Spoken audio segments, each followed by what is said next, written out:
वक्फ संशोधन बिल लोकसभा के बाद राज्यसभा से भी पास हो चुका है, यानी कि अब राष्ट्रपति के हस्ताक्षर के लिए यह बिल जाएगा। लेकिन अब इसमें एक और ट्विस्ट आ गया है और वो ये है कि विपक्ष ने बिल के खिलाफ सुप्रीम कोर्ट में याचिका लगा दी है। उधर संसद में घमासान और उसके बाद सड़क पर भी अब विरोध शुरू हो गया है। मस्जिदों में जुमे की नमाज के दौरान काली पट्टी बांधकर विरोध जताया गया। कहीं पर समर्थन किया जा रहा है तो कहीं पर विरोध की आवाज उठ रही है, यानी कि अभी वक्फ की अग्नि परीक्षा बाकी है। गांधी की तरह इस कानून को फाड़ता हूं।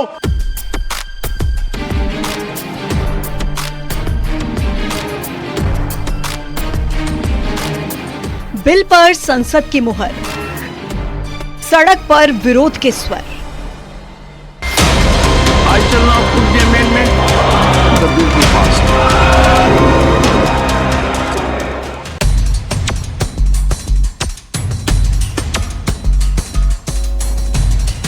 अब इसमें 50-50 के चांसेस है, कुछ भी हो सकता है, अच्छा भी हो सकता है, बुरा भी हो सकता है।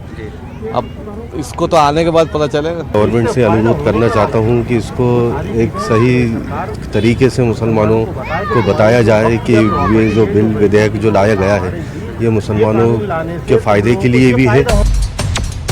संसद में फाड़ा पर्चा, ओवैसी ने खोला मोर्चा। गांधी की तरह इस कानून को फाड़ता हूं। ये अनकॉन्स्टिट्यूशनल है सर। इस देश में झगड़े पैदा करने का काम बीजेपी करना चाहती है। तो जब एक कोई कानून जबरदस्ती लाया जाए तो उसका संवैधानिक अधिकार है उसको नकारने का, और हम लोगों ने एक्सेप्ट नहीं करा। प्रकार से वक्फ संपत्ति में भी मुस्लिम बंधुओं को ही अधिकार रहने वाला है और उनके माध्यम से उनके कल्याण के लिए, खासकर गरीब वर्ग के कल्याण के लिए। वक्फ पर खटपट, अब अदालत की चौखट।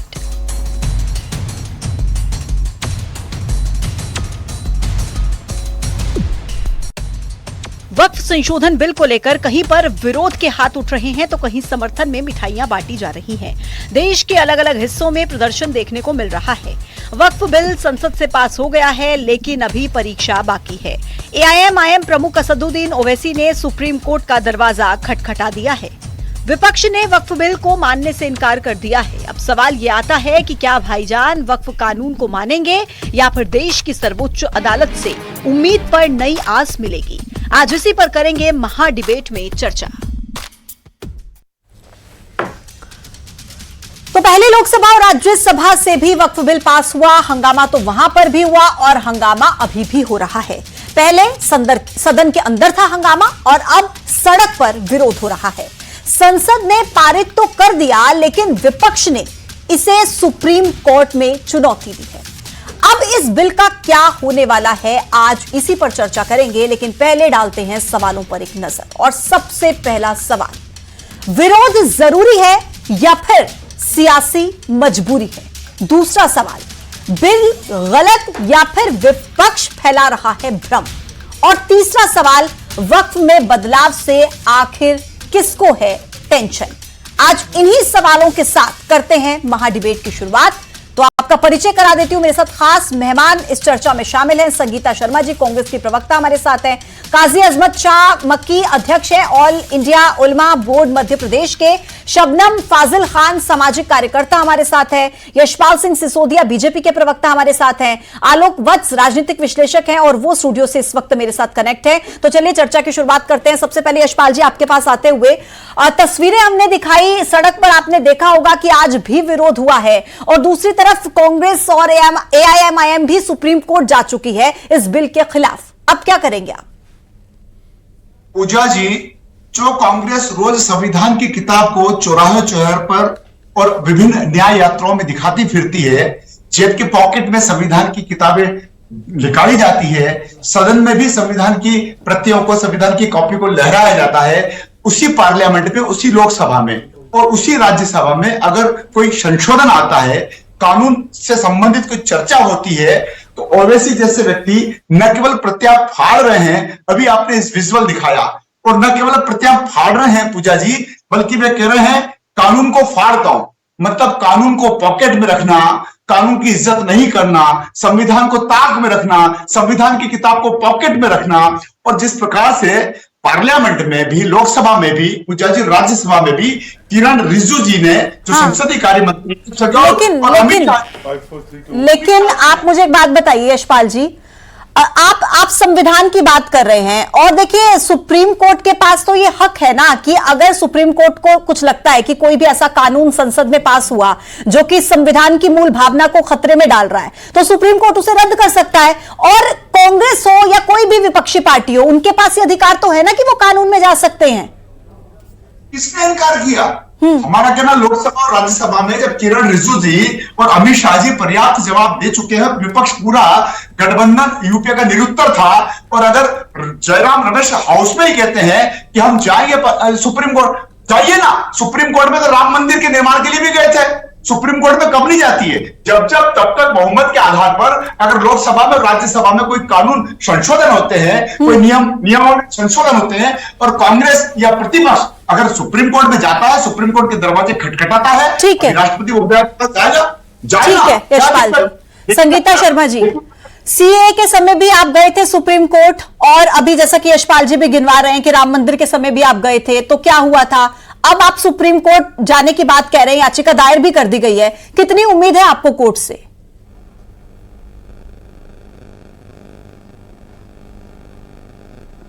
देखिए, हमें संवैधानिक अधिकार है और संवैधानिक अधिकार होने के साथ हम सुप्रीम कोर्ट जाएंगे, अपनी बात को सामने रखेंगे। जिस तरीके से जो ये अमेंडमेंट बिल लेकर आया है वक्फ का, आप उसे देखिए कि किस तरीके से देश का माहौल खराब किया जा रहा है, किस तरीके से कुछ मुस्लिम लोगों से इसका सम्मान करवाया जा रहा है। सरकार खुद की पीठ थपथपाने के लिए उनसे मोदी जी के लिए धन्यवाद प्रस्ताव भेज रही है। तो मुझे लगता है कि देश के मुसलमानों को भ्रम में डाला जा रहा है। आज देश के मुसलमानों को यही नहीं पता है भ्रम में कौन डाल रहा है, और कांग्रेस डाल रही है या बीजेपी डाल रही है? सरकार खुद भी स्पष्ट रूप से मुस्लिमों के बीच में भ्रम में कौन डाल रहा है? और आपने शायद मेरा सवाल ठीक से सुना नहीं, मैं फिर से रिपीट कर रही हूँ, आपको न्यायालय से कितनी उम्मीद है? न्यायालय से उम्मीद है?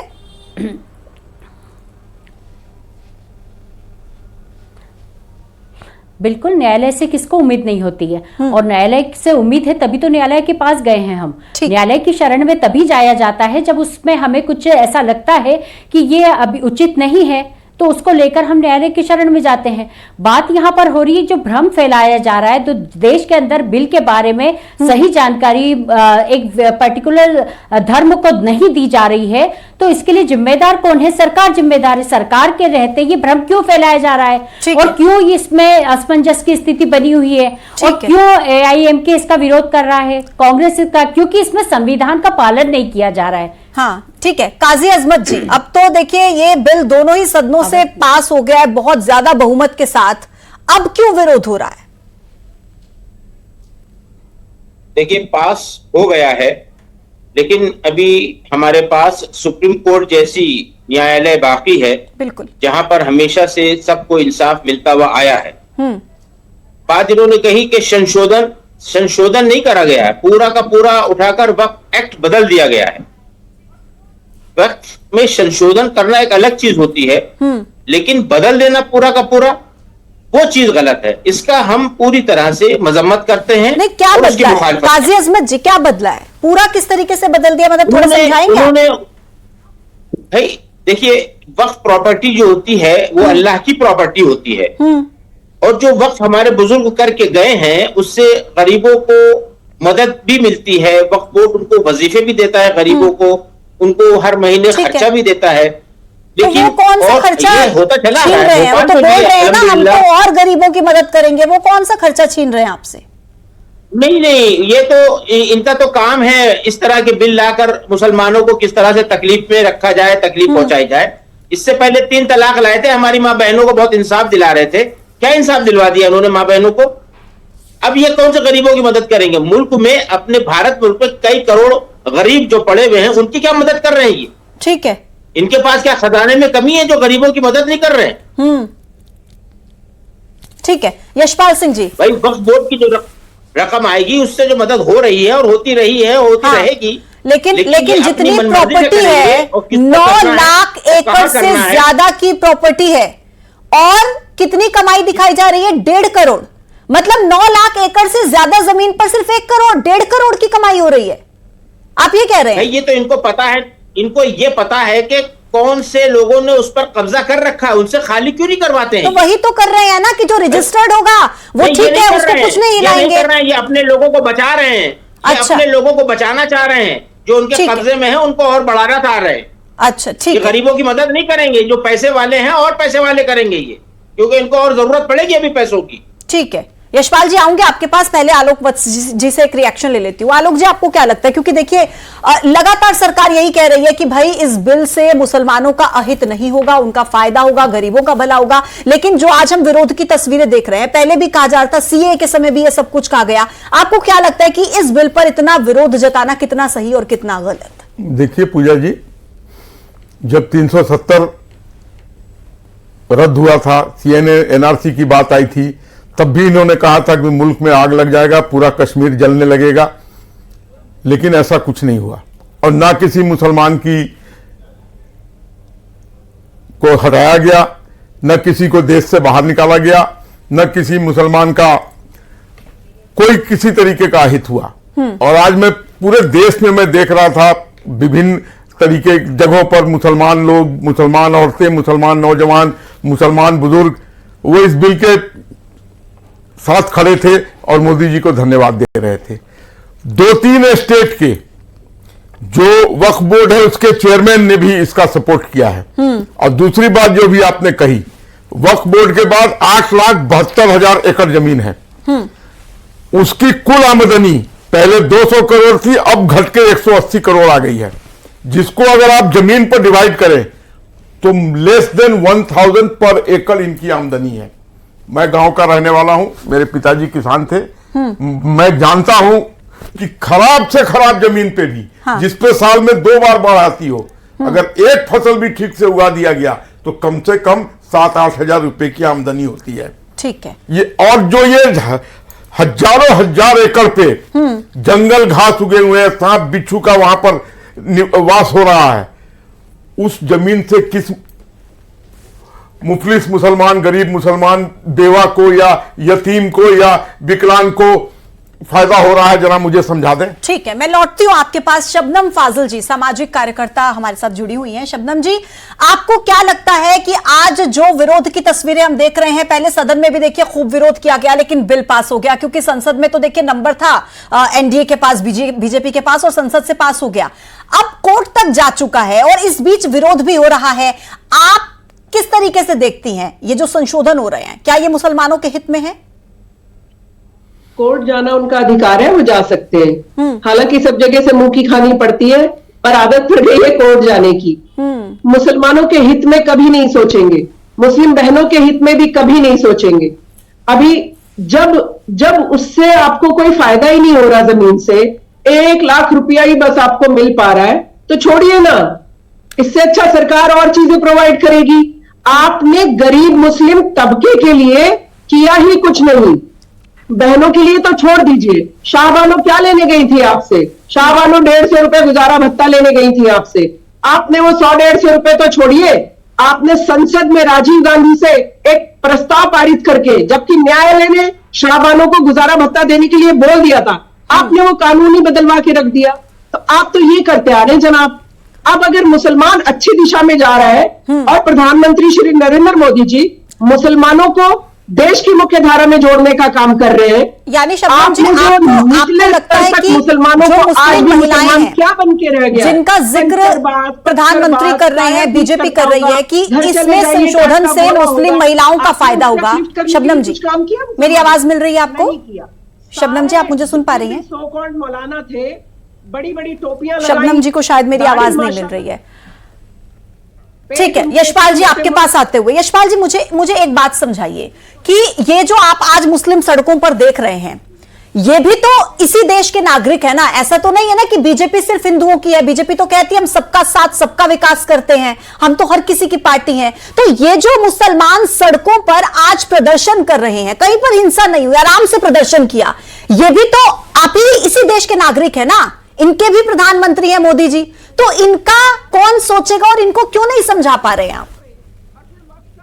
नहीं, देखिए पूजा जी, ठीक उसी प्रकार से हो रहा है जिस प्रकार से 3 तलाक के समय में भी, राम मंदिर के समय में भी और 3 कृषि कानून के समय भी पार्लियामेंट, लोकसभा, प्रधानमंत्री नरेंद्र मोदी जी की जो नीतियां हैं वो हम स्पष्ट रूप से बताना चाह रहे थे। लेकिन कांग्रेस और कांग्रेस का जो घटक दल है पूजा जी, वो अफवाह फैलाने का काम कर रहा है। और मैं तो शबनम जी को धन्यवाद देना चाहता हूं, शबनम जी को इस बात का धन्यवाद देना चाह रहा हूं कि उन्होंने तो संगीता जी, आप भी उनका जवाब देंगे और आदरणीय हमारे जो विराजित हैं काजी साहब, वो भी जवाब देंगे। शबनम जी ने बहुत क्लियर कर दिया कि कांग्रेस ने अब तक क्या किया इस प्रॉपर्टियों के साथ। और दूसरा देखिए, मुझे किसी और की बात सुनाई नहीं दे रही है, इसलिए आवाज ठीक करा रहे हैं आपकी, शबनम जी की आवाज ठीक करा दीजिए। मैं जो बोल रही हूँ पूजा जी, मैं आपसे कहना चाह रहा हूं कि अभी काजी साहब कुछ बता रहे थे कि ये प्रदर्शन और ये विरोध और ये स्वागत सम्मान क्या भारतीय जनता पार्टी का अल्पसंख्यक मोर्चा कर रहा है क्या?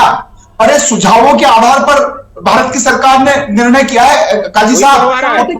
लेकिन यशपाल जी, मैं ये कह रही हूँ कि आप ये देखिए यशपाल जी, कांग्रेस पार्टी की ठेकेदार होगी, आपने ठेकेदारी का कोई जिम्मेदारी ले रखी है क्या? एक एक करके बात रखेंगे प्लीज, अपनी एक एक करके बात रखेंगे। भारतीय जनता पार्टी है, प्रधानमंत्री क्यों नहीं? अगर शबनम जी तक मेरी आवाज पहुंच रही है तो प्लीज एक एक करके अपनी बात रखेंगे, अगर उन तक आवाज नहीं पहुंच रही तो प्लीज ये जो भी एरर है इसको ठीक कर दीजिए। यशपाल जी, आप मुझे एक बात बताइए, मैं ये पूछ रही हूं कि ये मुसलमान जो सड़कों पर हैं, ये भी तो मुसलमान है ना, इसी देश के नागरिक है ना, आप ये तो नहीं कह देंगे ना किसी पार्टी के हैं ये कार्यकर्ता, ये तो नहीं कह देंगे ना। अलग अलग शहरों से तस्वीरें सामने आ रही हैं, हैदराबाद से तस्वीरें सामने आई, कोलकाता में आप देख लीजिए किस तरीके से, अहमदाबाद में हुआ, प्रदर्शन कर रहे शांतिपूर्ण तरीके से, इनको कैसे समझाइएगा सर? इनको समझ में तब आएगी जब ये कानून का जो संशोधन हुआ होगा और उसके बाद मुस्लिम समाज के गरीब तबके का जो फायदा होगा तब जाकर के समझ आएगी पूजा जी। और पूजा जी, भारतीय जनता पार्टी का अल्पसंख्यक मोर्चा स्वागत और अभिनंदन करने की अपील नहीं कर रहा है, ये सुझावों के आधार पर निर्णय हुआ है। किरण रिजिजू जी ने बताया, लाखों सुझाव आए हैं। और आज दिन में मैं एक मौलाना साहब को सुन रहा था, उन मौलाना साहब ने कुछ तथ्य बताए हैं। ओबीसी के पास 8 एकड़ भूमि पर कब्जा है, किराए कितना आपको? ठीक है, ठीक है, मैं संगीता जी के पास जाऊंगी, फिर आपके पास आती हूँ। संगीता जी, ये सब हमने सुन लिया, ये सब यशपाल जी सुन लिया, कितना कब्जा है, कितनी कमाई है, कितना फायदा होगा, कितना भला होगा, सब सुन लिया, ये आंकड़े ठीक है। संगीता जी, आप मुझे एक बात बताइए, आप लोग ये आरोप लगाते हैं कि सरकार तानाशाही कर रही है, क्या सदन के भीतर जो वोट पड़े, जितने पक्ष में पड़े विपक्ष में पड़े, आप सबके सामने पड़े ना, क्या इससे बेहतर लोकतांत्रिक तरीके से और कुछ हो सकता था सदन में? आप ये कैसे कह सकते हैं कि तानाशाही कर रही है? जबरदस्ती वोट डलवाया गया क्या? बताइए। बिल की प्रतियां कौन फट रहा है पूजा जी? यशपाल जी, संगीता जी से सवाल है। देखिए, दोनों सदनों से पास हुआ है, ये तो हम भी जानते हैं। देखिए, दोनों सदनों से पास हुआ ये हम भी जानते हैं, परंतु उसमें जिस तरीके से विसंगतियां हैं जो मुस्लिम समाज से चर्चा के दौरान मालूम चली है कि यदि हमारी जमीन है और यदि हम किसी चैरिटी को देना चाहते हैं या किसी वक्फ को देना चाहते हैं तो वो हमारी अपनी जमीन है, और अगर हम अपनी जमीन स्वेच्छा से किसी को देना चाहते हैं तो उसमें सरकार को क्या आपत्ति है? हाँ। क्योंकि वो भी उस जमीन को बेचता नहीं है, बेचने के बाद उससे कोई इनकम नहीं लेता है, परंतु उस जमीन पर कुछ अच्छे कार्य करता है, महिलाओं के उत्थान के लिए कार्य करता है, हॉस्पिटल बनवाता है, शिक्षा का कार्य करवाता है। यदि वो उस जमीन से अगर अपने गरीब मुसलमानों के लिए कोई कार्य करता है तो उसमें सरकार को क्या आपत्ति थी? क्यों इस अमेंडमेंट को लेकर आया गया? उसके पीछे के कारण सरकार को बताना चाहिए। और यशपाल जी यहाँ पर बैठे हैं, मैं तो कहती हूँ कि यशपाल जी को यहाँ स्पष्ट कर देना चाहिए। मैं तो बोलिए अपनी बात पूरी कीजिए। जी, मैं वही कहना चाहती हूँ कि जिस तरीके से भ्रम फैला हुआ है, आधे मुस्लिम समाज को ये पता ही नहीं है कि बिल क्यों लाया गया। कुछ मुस्लिम समाज जो भाजपा के समर्थक हैं उनसे ढोल बजवाए जा रहे हैं, मिठाई खिलाई जा रही है। संगीता यशपाल जी में ये भ्रम क्यों फैला हुआ है? आप अभी मुझे संगीता जी, मेरे आपसे ना 2 सवाल हैं बैक टू बैक, और उन दोनों सवालों का आप जवाब दीजिएगा, इधर उधर की बात मत कीजिएगा। आपसे सवाल है सीधा, अगर कांग्रेस, पहली बात तो इस बिल को लेकर इतनी ही ज्यादा सीरियस है, इतनी चिंता हो रही है कांग्रेस को, तो राहुल गांधी सामने आकर के इस बिल के बारे में क्यों नहीं बोले? नेता विपक्ष है ना। और दूसरा सवाल आपसे यह है मेरा कि क्या कभी कांग्रेस कभी हिंदुओं की जमीनों के लिए कभी गई है क्या कोर्ट? न्यायालय गए हैं आप हिंदुओं के लिए कभी?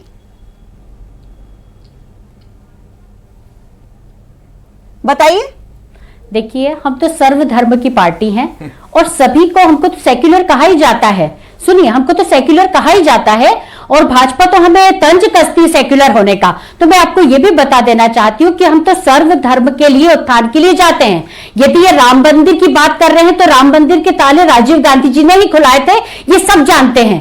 ये भी जानते हैं कि हर मुद्दे पर कांग्रेस हर किसी के साथ है। हम दलितों के साथ भी हैं, हम मुस्लिम के साथ भी हैं, हम सिख के साथ भी हैं। हमने तो प्रधानमंत्री देश के सिख समाज के बनाए थे। हमने तो हर तरह के कार्य हमने, क्या हम हिंदू के साथ हैं संगीता जी, या सिर्फ वोट की बात है? आप भैया, अरे बिल्कुल हम हिंदू के साथ हैं। हम आपको बता रहे हैं कि हम हिंदू के साथ भी, मुस्लिम के साथ भी, सिख के साथ भी, ईसाई के साथ भी है। हम तो इंसान के साथ हैं। भाजपा जरूर सबको तोड़ने का, सबको बिखारने का, सबको लड़ाने का काम कर रही है। आप बताइए, आज देश में बेरोजगारों को रोजगार देने की जरूरत है। आज देश के अंदर महिलाओं को सुरक्षा देने की जरूरत है। आज देश के अंदर शिक्षा और स्वास्थ्य की जरूरत है। वहां पर उस विषय पर कोई चर्चा नहीं करती। यदि मोदी सरकार ने 45 साल की सबसे ज्यादा, आखिरी का 1 मिनट बचा है। अभी संगीता जी कह रही थी कि ये सिखों के साथ भी है, तो 84 में कौन से लोग थे जिन्होंने कत्लेआम किया था सिखों के साथ? मैं ये पूछना चाहता हूँ। और मैं अध्यक्ष MP AIUB से पूछना चाहता हूँ, 41,000 लंबित है वक्त के खिलाफ, जिसमें 29,700 मुसलमानों ने किए हुए हैं। हमारी जमीन दखल कर लिया है। आप कांग्रेस बीजेपी ना करवाइए, आप बात करिए बिल के ऊपर। कर्नाटका में इन्होंने 2 गांव को बोला ये पूरा गांव हमारा है। अनाज देने का काम कर रहे हैं। 2013 में जब कांग्रेस ने इनको पावर दिया, को देखते हैं। खाता में वही यशपाल जी कुछ कह रहे हैं, यशपाल जी बोलिए। आप जिस जमीन पे अपनी ठीक है, अब आपको हिसाब किताब मेरे पास इतना ही समय था, मेरे पास इतना ही समय था। माफी के साथ रोक रही हूँ। यशपाल जी कुछ कह रहे हैं, आखिरी में जल्दी बोल दीजिए, 10 सेकंड। पूजा जी, संगीता जी की और काजी साहब की आवाज को तो शबनम जी ने चुप कर दिया, क्योंकि शबनम जी जिस भावना के साथ बोल रहे थे वो भावना ही इस संशोधन का सार है। ठीक है, ठीक है। आप सभी का बहुत बहुत शुक्रिया मेरे साथ इस चर्चा में जुड़ने के लिए, बहुत बहुत धन्यवाद। और इसी के साथ यहाँ एक ब्रेक का वक्त है, बहुत जल्द वापस लौटेंगे कुछ और खबरों के साथ। आप देखते रहिए न्यूज़ 18। नमस्कार।